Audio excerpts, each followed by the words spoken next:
महात्मा बुद्ध की कहानी से आप सीखेंगे कि आप अपने जीवन में हर परिस्थिति का सामना कैसे कर सकते हैं। आप अपने मन को शांत कैसे कर सकते हैं, इस गौतम बुद्ध की कहानी से सीख पाएंगे।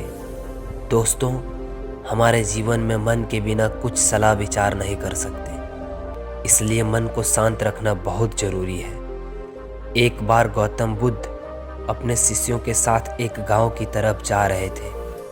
तभी उन्होंने देखा कि एक युवक बेहद गुस्से में पहाड़ी की तरफ जा रहा है। बुद्ध उसे देखते ही समझ गए कि या तो यह किसी की हत्या करने जा रहा है या फिर खुद आत्महत्या करने। वो युवक जैसे ही पहाड़ी से कूदने जा रहा था, गौतम बुद्ध ने तुरंत उसका हाथ पकड़कर उसे खींच लिया। यह देख उस युवक ने कहा, आप मेरा यह हाथ छोड़ दें, यह मेरा जीवन है, मैं जो चाहे इसके साथ करूं, आप मुझे मत रोकना। गौतम बुद्ध ने कहा, ठीक है, तुम चाहो तो दोबारा से कूद जाना, लेकिन पहले 10 मिनट रुक जाओ। 10-12 बार लंबी सांसें लो और अपनी हथेलियों को खोल दो।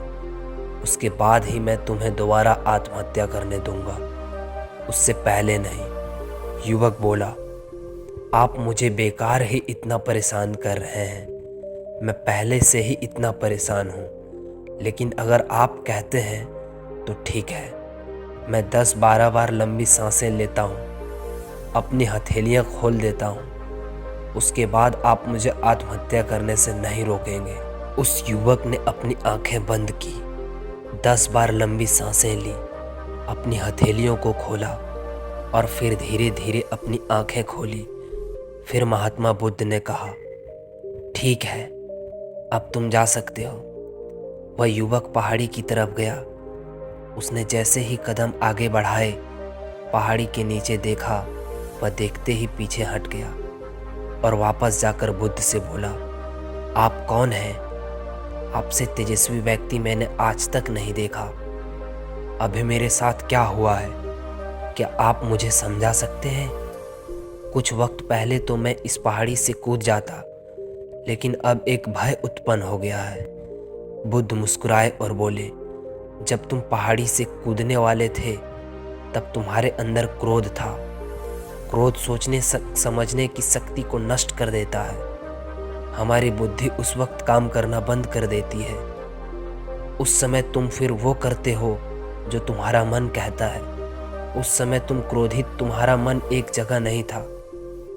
उस समय तुम खुद को खत्म कर देना चाहते थे, लेकिन जब तुम अपनी आंखें बंद करके लंबी सांसें और अपनी हथेलियों को खोला, तब तुम्हारा दिमाग और मन दोनों शांत हो गया और तुम्हारी नकारात्मक ऊर्जा सकारात्मक ऊर्जा में बदल गई, जिसके कारण तुम्हारी बुद्धि को नियंत्रण प्राप्त हुआ और तुम सही निर्णय लेने में सक्षम हो सके। युवक बोला, आप कौन हैं? बुद्ध ने कहा, यह जगत के लोग मुझे बुद्ध कहते हैं। युवक बुद्ध के चरणों में गिर गया और बोला कि हे बुद्ध, आप मुझे अपनी शरण में शामिल कर लें। मैं तो अपने माता पिता को सबक सिखाना चाहता था, इसलिए आत्महत्या करने जा रहा था। बुद्ध ने कहा कि आत्महत्या करके कोई इस शरीर के साथ कुछ भी नहीं कर सकता। जब तक हमारे पास यह शरीर है, हम कुछ भी कर सकते हैं, लेकिन यदि यह शरीर नहीं होगा तो हम कुछ भी नहीं कर सकते। युवक कहता है, आप सही कहते हैं बुद्ध, लेकिन आप नहीं जानते, मेरे पिता ने मुझे बहुत अपमानित किया है। वह मुझे हर बात पर टोकते हैं। बचपन में वो मुझसे बेहद प्रेम करते थे। उसके बाद उन्होंने मुझे शिक्षा प्राप्त करने के लिए गुरुकुल भेज दिया। मैं हमेशा सोचता था कि मैं गहन अध्ययन करके उनका नाम रोशन करूंगा और मेरे पिता यह सब देखकर मुझ पर बहुत खुश होंगे। जब मैं शिक्षा पूरी करके वापस आया, तब मैंने अपने पिता को बताया कि मैंने सारे शास्त्र, वेद, उपनिषद कंठस्थ कर लिए हैं और मुझसे बड़ा ज्ञानी कोई नहीं है। तब वो खुश होने की जगह मुझसे कहते हैं कि अपने आप को ज़्यादा ज्ञानी होने के भ्रम में मत डालो, ना ही खुद में अहंकार लाओ। मैं तो उन्हें दिखाना चाहता था कि मैंने कितना गहन अध्ययन किया है। मैं बड़े बड़े शास्त्रों में जाने लगा। सभी मेरे ज्ञान से प्रभावित होने लगे। सभी ने मुझे महान ज्ञाता माना, लेकिन मेरे पिता ने नहीं माना। वह मेरे शास्त्रार्थ के बीच पहुंच जाते और मेरे बताए गए ज्ञान में कुछ न कुछ कमी निकालते और सबके आगे मुझे अपमानित करके वो मेरे साथ रहने वाले मित्रों को भी अपमानित करते थे, यह कहकर कि वो मेरा जीवन बर्बाद कर देंगे, क्योंकि वह मेरा साथ देते थे, मेरे ज्ञान की प्रशंसा करते थे। मैं समझ नहीं पा रहा था कि वह ऐसा क्यों कर रहे हैं। तब मेरे मित्रों ने मुझसे कहा, क्योंकि वो मेरे जितना ज्ञान अर्जित नहीं कर पाए, इसलिए वो मुझसे ईर्ष्या करते हैं। एक दिन मेरी उपाधियों के कारण मेरे मित्रों ने मुझे मदिरापन कराया। यह बात मेरे पिताजी को पता चल गई। वो ढूंढते ढूंढते वहाँ पहुँच गए और मुझे वहाँ सबके सामने थप्पड़ मार दिया। मुझे बहुत अपमानित महसूस हुआ। तब मैंने यह तय किया कि मुझे मेरे पिताजी को सबक सिखाना है और मैं यहाँ आत्महत्या करने आ गया, क्योंकि एक पिता के लिए इससे बड़ा सबक क्या होगा जब वह अपने बेटे की अर्थी को खुद उठाएंगे। तब उन्हें एहसास होगा कि उन्होंने क्या गलती की है। बुद्ध मुस्कुराए और बोले, मुझे एक बात बताओ, जो ज्ञान तुम्हें आत्महत्या करने के लिए प्रेरित करे, तो वो ज्ञान किस काम का, वो कहाँ से अच्छा हुआ, जो तुम्हें एक गलत काम को करने से नहीं रोक पा रहा। युवक ने कहा, आप सही कहते हैं बुद्ध, अब मैं खुद अज्ञानी सा महसूस कर रहा हूँ। आप मुझे अपनी शरण में लें, मैं आपसे ज्ञान प्राप्त करना चाहता हूँ। बुद्ध ने कहा, तुम मेरे साथ 4 दिनों तक रहना और उसके बाद अपने पिताजी के पास जाना। अपने पिता के घर तुम मध्यरात्रि के बाद जाना और बिना किसी हलचल के चुपचाप भीतर जाना। तब तुम्हें जीवन का सबसे पहला ज्ञान मिलेगा।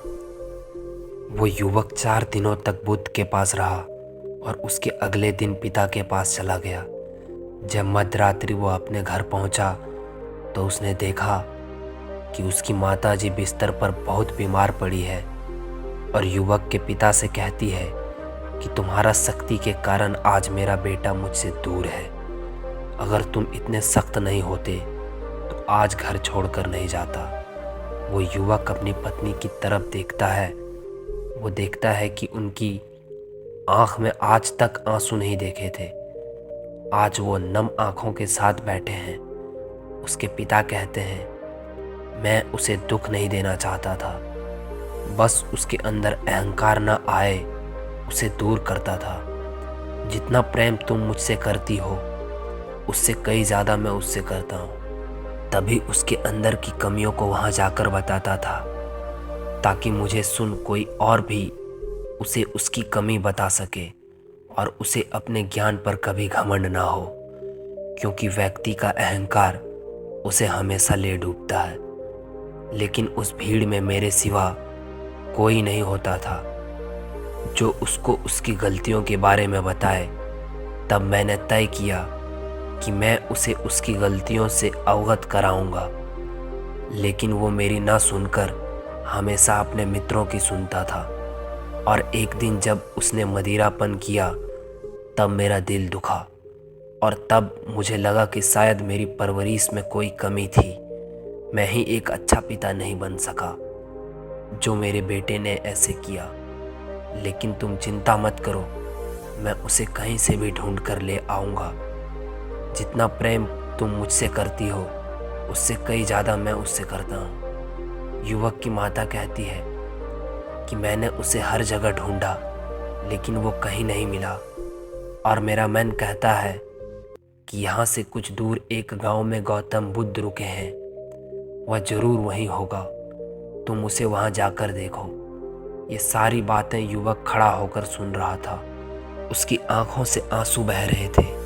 वो चुपचाप वहाँ से चला गया और गौतम बुद्ध के पास जाकर पहुँचा और बुद्ध से बोला, हे बुद्ध, अगर आपने मुझे उस दिन आत्महत्या करने से नहीं रोका होता तो मुझसे अनजाने में कितना बड़ा पाप हो जाता। बुद्ध ने कहा, इस जीवन की सबसे बड़ी गलती आत्महत्या करना है।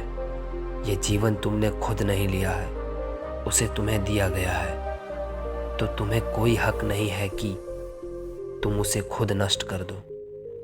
कल सुबह तुम्हारे पिता यहाँ वापस आएंगे। कल सुबह तुम उनके साथ जाकर उनके शरण को उतरना। युवक ने कहा, हे महात्मा बुद्ध, मुझे मेरा सारा ज्ञान व्यर्थ ही लगता है। आप सत्यता को उजागर करते हैं।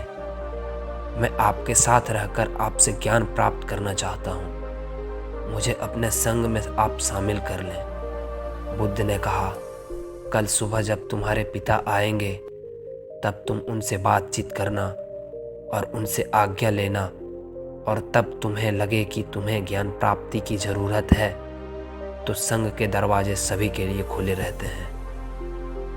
तो दोस्तों, आपने इस कहानी से क्या सीखा कमेंट करके ज़रूर बताना। और हाँ, इस चैनल को सब्सक्राइब करना ना भूलें ताकि हमारी अगली वीडियो आप तक पहुंच सके।